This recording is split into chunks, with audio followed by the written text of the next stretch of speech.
안녕하십니까. 방금 소개받은 하정민입니다. 오늘 저는 통일신라 비로전화불과 사방불 도상과 의미의 재해석이라는 제목으로 발표를 하고자 합니다. 발표문 읽으면서 진행하도록 하겠습니다. 오늘 저희 발표에서 주목하는 비로전화불과 사방불은 중기밀교의 도상에 해당합니다. 삼밀수행을 통한 즉신 성불을 목표로 삼고 불교의 세계관을 시각화한 만다라와 의식이 강조되는 중기밀교는 7, 8세기 인도에서 성립해서 선무의 금강지 불공을 거쳐 중국 당나라에 전해졌습니다. 당에서는 8세기에 번성했으나 한 세대 만에 그 명맥이 끊깁니다. 그 뒤 해과에게서 태장계, 금강계, 양계 만다라를 전수받은 일본 승려 쿠카이가 9세기 초 진원정을 세우면서 중기밀교는 일본에서 독립종파로 번성을 합니다. 이에 따라 일본에는 매우 많은 수량의 밀교 미술이 남아있는데 그와는 달리 중국과 한국에는 파편적으로 남아있을 뿐입니다.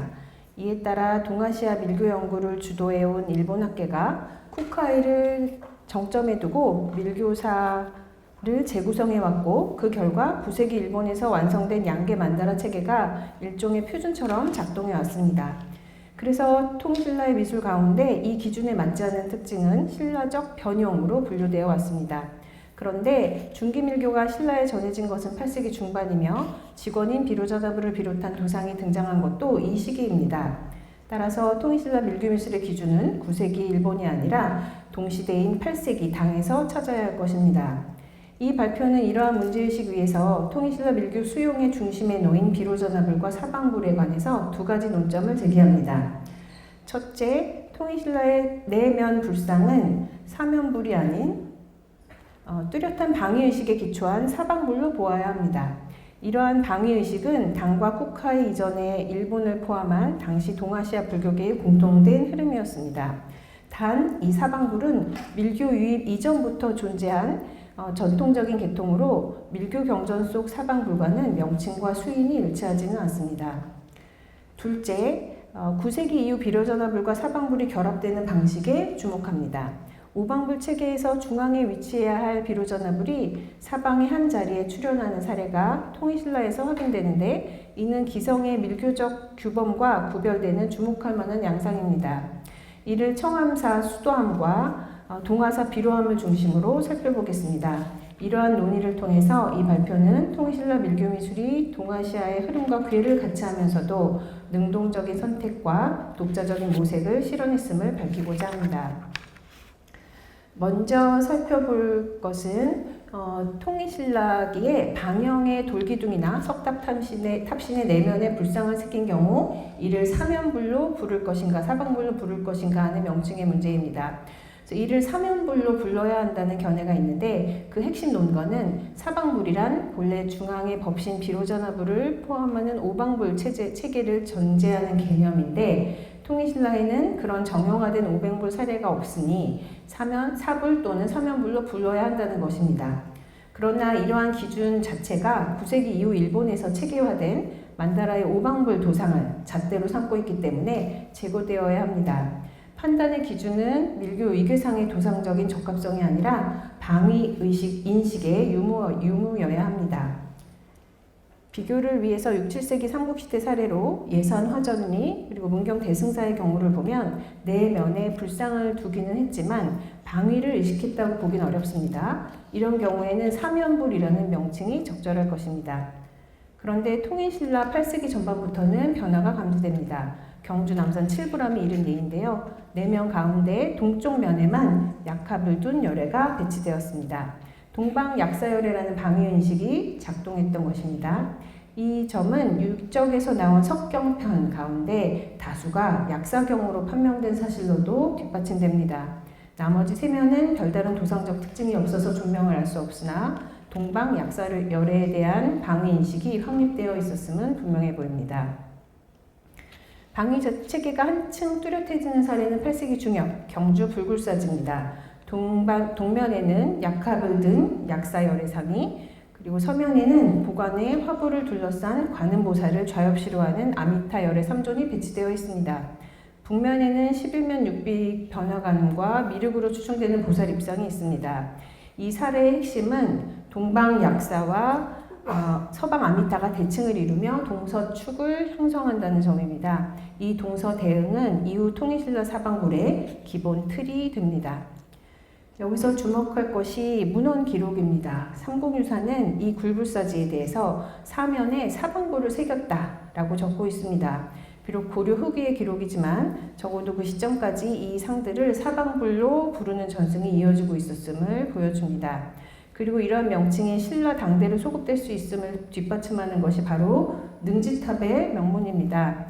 문무왕의 화장지로 추정되는 이 경주 능지탑에서는 한 파편 안쪽에서 서방불이라는 명문이 확인되었습니다. 비록 온전히 전하지는 않지만 이 명문은 능지탑의 불상이 방위 개념에 따라 배치된 사방불이었음을 보여주는 신라 당대의 직접적인 근거입니다. 8세기 말 이후로는 석탑의 초층, 탑신 내면에 불상을 새기는 방식이 확인됩니다.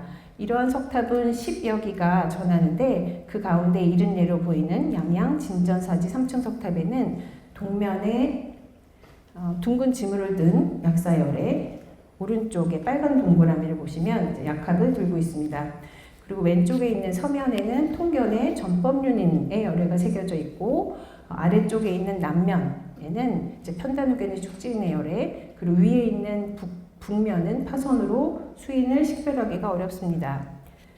8세기 말 이후로는 이런 석탑 초층 이런 예들이 많이 보이는데요. 도상적인 특징을 고려하면 동면 약사, 서면 아미타라는 동서축, 지금 여기서는 오른쪽과 왼쪽 이미지에 해당합니다. 이 동서축이 확인이 됩니다. 남면에 있는 아래쪽에 있는 촉지인 열에는 석가모니불로 볼 수도 있을 것 같습니다. 그런데 서면 아미타열애가 왼쪽에 보이는 이미지와 같이 전법륜이로 표현되는 점도 특이할 만한데 전법륜인 아미타열애는 동아시아에서 7, 8세기에 유행한 도상입니다. 이외에 경주 금곡사지, 동천동, 원주 거붕사, 석탑제에서도 동면 약사, 서면의 아미타, 동서축이 거듭 확인됩니다. 개별 사례를 통틀어서 가장 안정적으로 유지되는 요소가 바로 이 동서축입니다. 반면 남면과 북면은 유동적이어서 항마촉지인, 합장인, 주먹을 쥔 수인 등 다양한 수인의 열애가 나타납니다. 이렇듯 남북면의 불상이 유동적이라고 해서 방위인식이 없었다고 볼 수는 없습니다. 동서축이 분명히 고정되어 있는 이상 이는 남북 방위의 복수의 선택지가 공존한 것으로 이해할 수 있습니다. 통일신라의 사방불이 밀교 오방불의 도상 규범과 무관한 것은 사실로 보입니다. 그러나 통일신라 불교계가 금강계 밀교 도상 자체를 몰랐던 것은 아니라는 점이 몇몇 사례로 분명히 확인이 됩니다. 9세기 후반으로 편년되는 이 남원 실상사 백장암 3층 석탑이 그 대표적인 증거입니다. 이 탑은 3층 옥계석 아래에 각 면에 협시고사를 둔 열의 좌상을 작게 생겼습니다. 마모로 세부는 분명하지 않지만 수위는 식별 가능합니다. 동면 약사열의 상은 화면 우측에 오른손으로 촉지인을 취하고 있습니다. 서면 열의 좌상은 즉 왼쪽에 보이는 이미지를 보시면 선정인을 결한 모습입니다. 이는 법계 정인을 취하는 금강계 서방 아미타불과 일치해서 밀교계 사방불로 볼 수 있는 가장 확실한 단서가 됩니다. 왜냐하면 이 탑신에 표현된 아미타불 도상들은 대부분 전법륜인을 취하거나 아니면 시무회인을 취하는 경우가 많았고 이런 선정인을 취하는 경우는 거의 없었습니다. 우리나라 통일신라 시대에는요. 그런데 이 경우에는 여기 선정인을 하고 있어서 이제 밀교계 사방불로 볼 수 있는 좋은 근거가 될 수 있습니다. 화면 위에 있는 북면 열의 좌상은 오른손을 가슴 위로 올린 시무회인을 하고 있습니다. 그래서 금강계 북방 불공성치불의 도상과 합치됩니다. 아래에 있는 남면 열의 좌상은 오른손을 무릎 아래로 내리고 있는데 만멸로 인해서 뚜렷하진 않지만 오른손바닥을 바깥으로 향한 여원인을 표현하려고 했던 것으로 보입니다. 서면, 북면, 남면에 이어 그 밀교계 사방불과 잘 부합되므로 동쪽에 있는 화면 우측에 있는 항만촉지인 좌상도 아촉불로 보는 것이 좋을 듯합니다. 더욱이 이 탑에는 탑신부에 제석 사천원과 결합한 오방 신상이 함께 표현되어 있어서 이 탑 전체의 밀교적 성격이 한층 분명합니다. 그리고 이 밖에 경기 파주 일월봉 마의 사면석불도 금강계 사방불과 유인한 수인 구성을 보이는데요. 그 중에 특히 남면의 열의 자상은 약간 희미하긴 하지만 이 가운데 보시면 오른손을 내려서 손바닥을 바깥으로 향하는 금강계 오방불 중에서 남방 보생불을 표현하려 했던 것으로 판단됩니다. 다만 이 사례는 제작 시기가 분명하지 않아서 고려 전기 장래일 가능성도 상당합니다. 그럼에도 이러한 사례가 말해주는 바는 분명합니다.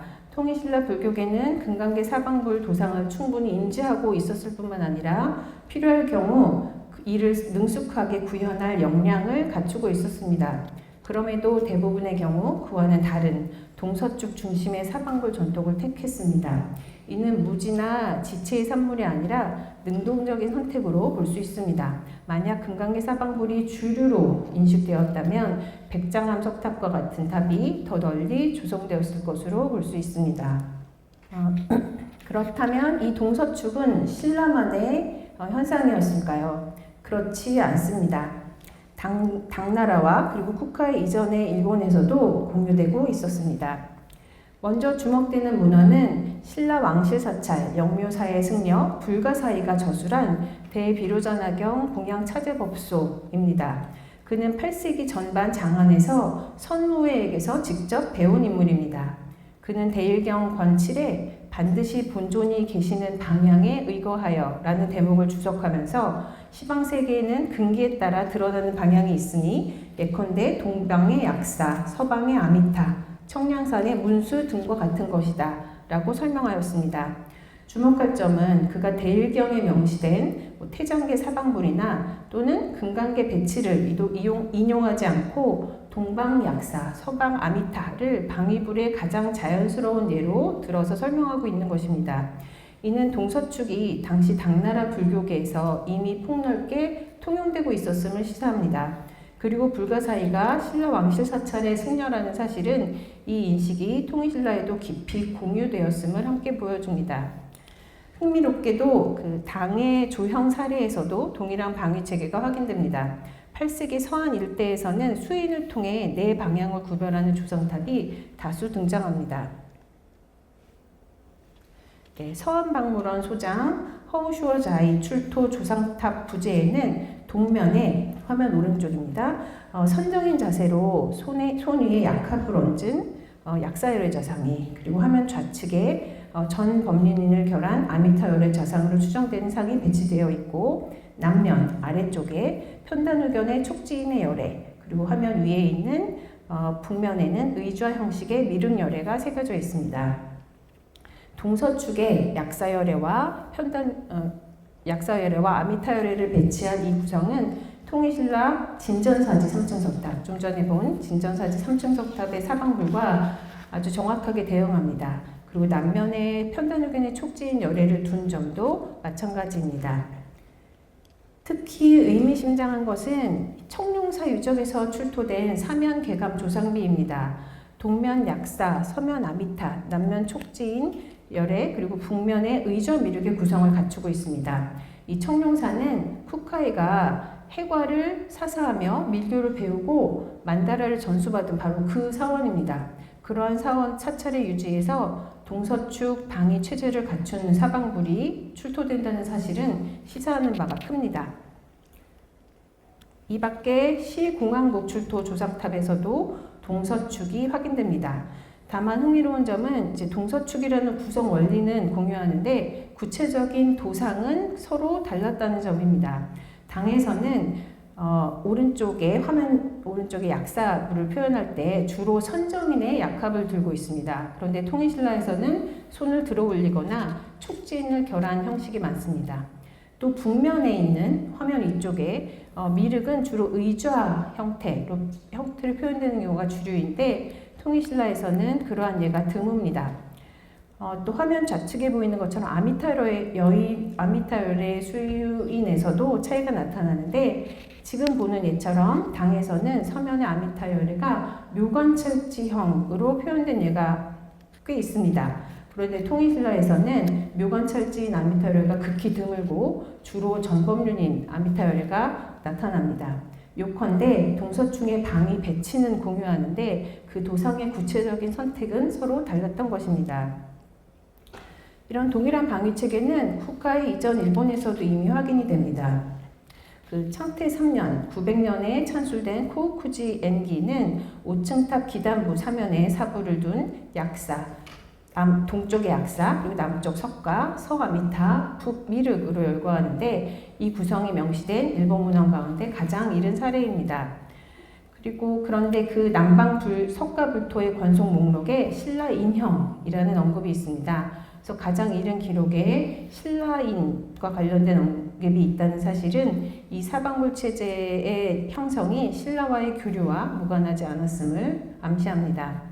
또 8세기 초에 호류지 금당벽화 역시 네 벽에 방위에 따라 사부를 배치하였는데 후대의 기록이기는 하지만 13세기 호류지 승려 켄신의 쇼토쿠테자 전사기가 그 존명을 동약사, 서아미타, 남석가, 북미륵으로 적고 있습니다. 이러한 사례들은 후카이 이전 일본 불교계에서도 이 방위 인식이 이미 통용되고 있었음을 보여줍니다. 이상에서 살펴본 바와 같이 동약사, 서아미타를 중심으로 한 동서축의 사방불은 8세기를 전후해서 당, 통일신라, 나라 시대 일본이 공유한 흐름이었습니다.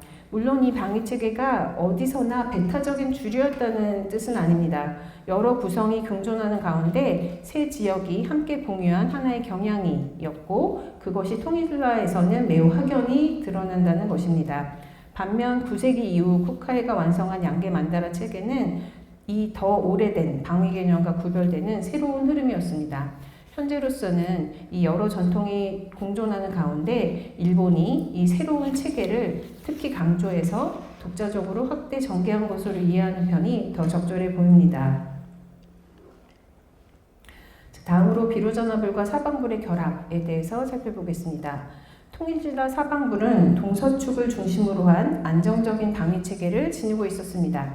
그런데 9세기 이후 새로운 현상이 나타납니다. 금강계 만다라의 중앙을 차지하는 직원인의 비로전화불이 단독으로 조성된 일들이 증가하고 오방불 체계에서 중앙을 차지해야 할 이 비로전화불이 사방불의 한 방위를 차지하며 등장한다는 점입니다.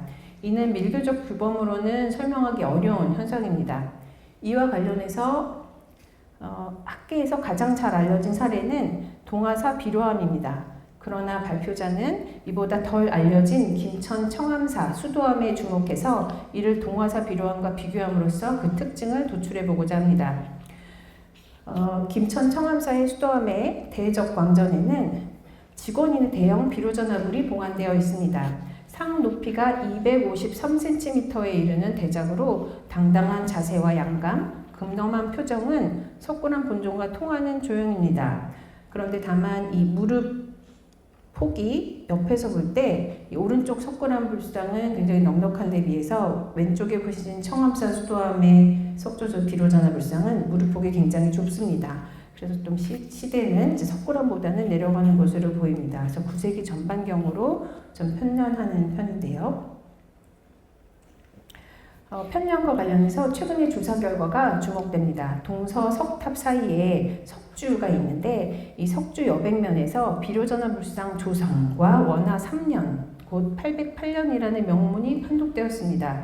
그 서체가 또 신라 명필 김생의 진적으로 비정이 되었는데요. 이후에 창주 도성국사라는 큰 글씨가 원래 신라 명문을 훼손하며 덧새겨졌습니다. 이에 따르면 이 불상은 청암사 창건, 즉 859년으로 알려져 있는데 그 이전에 이미 조성되어 있었던 것입니다. 그래서 9세기 초에 이 비로전화 불상이 조성되었던 것으로 볼 수 있습니다. 이 불상에서 특히 주목할 것은 두 가지입니다. 하나는 이마 윗부분에 남은 청관대 흔적입니다. 얕은 흠과 구멍이 남아있어서 별도의 보관을 실었던 자리로 추정됩니다. 보관은 지금 전하지 않지만 이상이 본래 고관형 비로전화였음을 말해주는 좋은 증거입니다. 다른 하나는 이건 챗GPT 박사님의 도움을 받아서 보관을 쉬운 모습으로 만들어 보았습니다. 다른 하나는 대저에 새겨진 사저상입니다. 7사자로 대표되는 금관계 비로전화불 도상이 있는데요. 여기서는 사자가 5마리 등장하는데 이 연화자의 상부에 이렇게 작게 나타납니다. 그래서 이러한 금관계 비로전화 도상을 인지하고 있었음을 보여줍니다. 열애형이 주류라고 앞에 기조 강연에서 설명해 주셨었는데, 이런 통일신라에서 253cm의 대형 보관불 비로전화불을 그것도 사저저에 올린 사실은 매우 특별하게 주목할 만합니다. 이 불상이 봉안된 대적광전 앞에는 3층 석탑 2개가 있습니다. 그 중에 동탑, 초층 탑신을 보면 동면에는 오른손으로 촉진을 취하고 왼손에 약합을 든 약사열애가 있고, 아래 남면에는 직원인의 비로전화불을 볼 수가 있습니다. 화면 아래쪽에 보시면 직원인이 분명해 보입니다. 흥미롭게도 전각의 비로전화는 보관형인데 탑신의 비로전화는 열애형입니다. 공간을 달리해서 두 형식이 공존하는 것입니다. 그런데 이제 이러한 탑의 남면에 비로전화 불상이 나타나는 그러한 탑으로 의성 치선동 3층 석탑을 볼 수가 있습니다. 동면에 약사불, 그리고 남면에 아래쪽에 비로전화불, 이런 수행 구상이 수도암 동탑과 유사해서 같은 계통으로 볼 수 있습니다. 그런데 이 남면에 비로전화불이 등장하는 예가 신라에서만 나타나는 특징은 아닙니다. 서안 베이링구 출토 조상탑 부재를 보면 8세기 전기로 편년되는 이러한 부재가 있는데, 화면 오른쪽에 보이는 동면에 약사불이 있고요. 화면 아래쪽에 보이는 남면에 직원인을 결한 비로전화불을 두고 있습니다. 동면 약사, 남면 비로전화라는 배치가 똑같이 나타나는 것인데요. 특히 이 비로전화불은 수인이 좀 깨지긴 했지만 양손을 팔꿈치 위치와 가슴 앞에 모인 정도를 보면 직원인으로 추정을 할 수가 있는데, 특히 이 대좌 아래에 사자가 보입니다. 정면으로 3마리의 사자가 보이는데요. 사자 수는 또 정확하진 않지만 이런 모습으로 여러 마리의 사자를 대자에 표현하려는 생각 자체는 그 비로전화불 직원인의 수인을 한 이런 비로전화불의 표현에서 사자가 등장하는 것은 그 금강계 비로전화불의 도상과 연결되는 것이기 때문에 그러한 인식을 함께 하는 것이라고 볼 수 있습니다. 그래서 이렇게 화면 남쪽에 비로전화를 그 사방불의 하나로 표현하려는 그런 인식 자체가 당과 신라에서 공유된 것으로 보입니다. 즉 청암사 수도암과 치손동 석탑의 남면 비로전화가 이제 당과 공유한 어떤 하나의 형식을 가지고 있었음을 이해할 수가 있습니다. 이러한 공유된 형식을 염두에 두고 보면 동화사 비로암의 예외성이 굉장히 분명해집니다. 비로암 3층 석탑 납석 사리호를 감쌌던 금동판 4매에는 각기 열애가 하나씩 표현이 되어 있습니다. 발견 당시 납작하게 눌린 상태에서 발견되어서 본래 향하던 방향은 알 수가 없는데 다만 그 4판의 배열 순서만은 분명했습니다. 그런데 최근 과학적 조사를 통해서 열애가 새겨진 면이 안쪽 사리함을 향하고 있었다는 사실이 확인되었습니다. 그래서 이에 따른다면 약합을 든 약사열애를 동면으로 비정을 할 때 서면에 화면 왼쪽에 보관형 비로전화불, 남면에 합장인 열애, 북면에 촉지인 열애가 배치됩니다. 여기서 가장 주목할 것은 비로전화불이 서방, 즉 본래 아미터레가 자리하는 방위를 차지한다는 점입니다. 이는 남면에 비로전화를 둔 수도암, 치선동과도 앞서 본 당의 사례와도 구별되며 그 도상적인 선례는 아직 확인되지 않습니다. 이렇게 보면 중국 성안에도 유사한 예가 있었던 만큼 오히려 한 흐름 위에 놓이는 것은 청암사 수도암과 치선동 석탑이고 예외적인 것은 동화사 비로암입니다. 비로암의 서방 배치는 수도암, 치선동과도 나아가 당의 사례와도 굉장히 다른 것입니다. 그래서 동아시아의 흐름 안에서 통일신라 밀교 미술사의 각별이 주목되는 사례라고 하겠습니다. 그렇다면 이 외외적인 구성은 어떻게 설명할 수 있을까요? 한 실마리는 그 사리기의 서원적인 맥락에서 찾을 수 있습니다. 이 탑은 민해왕의 서방 극락정토 왕생을 기원하는 탑입니다. 그래서 서방 아미타의 자리에 비로전화부를 둔 것은 비로전화 신앙과 서방 정토 왕생 신앙을 하나로 융합하려는 의도로 읽을 수 있습니다. 이러한 선행 연구가 있는데 일견 타당해 보입니다. 이제 청암사 수도암과 동화사 비로암을 나란히 비교해보면 결정적인 공통점이 드러납니다. 전각 안에 비로전화 신앙이 탑의 사방불 구성으로 이어진다는 구조입니다. 동시에 흥미로운 반전도 있습니다. 수도암의 경우에는 오른쪽에 보면 전각 안에 고관형이 있었고 탑에 표현된 비로전화부는 열애형인데 반해서 비로암은 반대로 전각에 열애형을 만들고 탑 안에 고관형 비로전화부를 만들었습니다. 그래서 전각과 탑의 두 형식이 서로 엇갈리는 것입니다. 이 반전은 어떠한 의미가 있을까요? 단정하기는 어렵지만 우연이라기보다 각각의 공간적인 서원적인 맥락에 다른 의도적인 선택의 결과일 수 있어서 곱씹어 볼 만한 대목입니다. 형식뿐만 아니라 조성 시점에서도 두 사례는 흥미로운 관계에 있습니다. 수도암은 비로전화불이 먼저 조성되고 9세기 초에 이후에 도성국사가 청암사를 창건하면서 그 앞에 탑이 세워진 것입니다. 탑의 연대는 분명하지 않으나 탑의 형식과 탑면 조각 양식으로 볼 때 다수의 연구자들이 9세기 후반 무렵으로 보고 있습니다. 그렇다면 도성국사가 탑신의 비로전화부를 포함한 사방부를 새긴 것은 금당 앞에 탑 그리고 그 안에 사방불이라는 어떤 동화사 비로함의 선례를 의식한 결과일까요? 그러나 앞서 보았듯이 중국 서안에서 유사한 예가 있었던 만큼 수도암과 치손동 석탑은 굳이 비로전화부를 그 비로함을 매개하지 않고도 당과 공유된 남면 비로전화의 한 흐름 쪽에서 이해할 수 있습니다. 물론 비로함의 사방불은 사리기 안에 공안되어서 직접 볼 수 없는 것이었으니 그 구성을 전에 듣되 실물은 확인하지 못한 채 탑신 외면에 새기고 방위도 남면으로 달려있을 가능성을 배제할 수는 없습니다. 그러나 다만 현재로서는 그 청암사 수도암을 동화사 비로함의 후속으로 보기보다 당과 신라가 공유한 형식의 한 사례로 두는 편이 더 자연스러워 보입니다. 이상 살펴본 바와 같이 동화사 비로함의 서방 비로전화는 그 개별 구성의 동기를 서원적인 맥락에서 어느 정도 풀이할 수 있으나 그러한 배치를 낳은 도상적인 계보 자체는 여전히 미해결로 남아있습니다.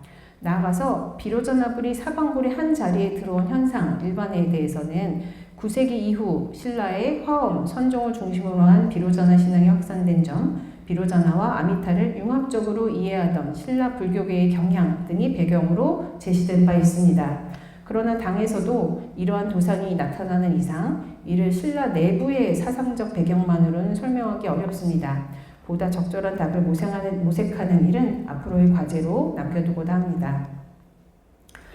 자, 맺은 말 읽겠습니다. 이 발표는 하나의 명칭 문제에서 출발하였습니다. 내면에 새겨진 불상을 사면불로 부를 것인가 사방불로 부를 것인가.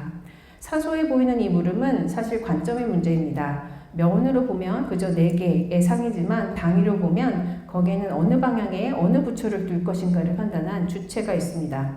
다만 그 판단이 진공 속에서 이루어진 것은 아닙니다. 동쪽의 약사, 서쪽의 아미타를 축으로 하는 방위 인식은 신라만의 것이 아니라 당, 통일신라, 그리고 나라시대 일본이 함께 나눈 동아시아의 큰 틀이었습니다. 동아시아는 이 틀 밖에 따로 서 있지도 틀을 수동적으로 받아들이지도 않았습니다. 그 틀을 공유하면서 그 안에서 스스로 선택한 주체였습니다. 선택의 폭은 좁지 않았습니다. 같은 동서축 위에서도 신라는 당과 다른 수인과 형택을 택하였고 9세기에 비로전화부를 사방불에 편입할 때도 그러하였습니다. 청암사 수도함이 당과 공유된 형식 위에 있었다면 동화사 비로함의 서방 비로전화는 적어도 현재로서는 그 틀 안에서 신라가 내디딘 가장 대담한 한 걸음으로 보입니다. 백장암 석탑이 보여주듯 신라는 금강계 밀교를 구현할 지식도 역량도 가지고 있었습니다. 그런데 그와 다른 길을 간 것은 무지나 지체의 산물이 아니라 함께 나눈 틀 안에서 신라가 내린 능동적인 선택이었습니다. 감사합니다. 발표 마칩니다.